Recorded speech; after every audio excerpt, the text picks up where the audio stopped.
Hello everyone, Alex here in the pumpkin tunnel. So today we are gonna have a quick chat about pumpkins.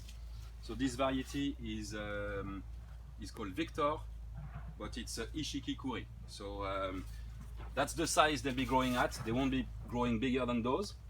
So it's not like your Halloween pumpkin, but these guys are great for roasting, for soups. They are amazing. They'll store for months as well, which is really great. And you can also collect the seeds from it. So when you open it before roasting or the soups, you can scoop the seeds out. You wash them out and you dry the seeds, and then you can use them for the following year. But make sure the seeds, the seeds you are taking are open pollinated.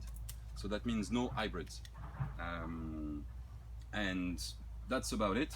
We use the black plastic for many reasons, for weed control, to keep the soil warm, because they do like warm soil. And then we grow them up the strings. You could also grow them on the ground, but I found that a bit messy. So I like them to grow up, and we already harvested some. As you can see here, it's all empty. So those ones are in the shed. They'll be going into our boxes this week. We should have some for the boxes next week too. And then we have a few leftovers that will be coming in the next couple of weeks. So that's it for today, and I hope that you will be enjoying those nice pumpkins. Thank you.